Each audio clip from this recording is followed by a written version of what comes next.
America తన తీవ్రవాద అనుకూల ధోరణి లేదంటే గనక తన స్వార్థ ప్రయోజనాల కోసం ఎంతకైనా దిగజారుతుంది అన్నటువంటి దానికి సాక్ష్యం ప్రపంచ బ్యాంకు తాజాగా పాకిస్తాన్లో $40 బిలియన్ పెట్టుబడి పెట్టడానికి ముందుకు రావడం.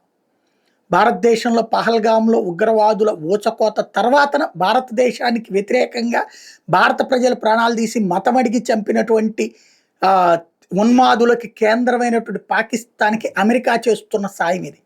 తద్వారా అమెరికా తన స్వార్థం కోసం ఎంతకైనా దిగజారుతుంది, తీవ్రవాదులతోనైనా పొత్తు పెట్టుకుంటుంది, తీవ్రవాదులతోనైనా కలిసి నడుస్తుంది అన్నటువంటి విషయం మరొకసారి రుజువైంది. $40 బిలియన్ సొమ్ము ఇప్పుడు అక్కడ ప్రపంచ బ్యాంక్ ఇన్వెస్ట్మెంట్ చెయ్యబోతోంది అంటే పరిస్థితి ఏంటో అర్థం చేసుకోవచ్చు.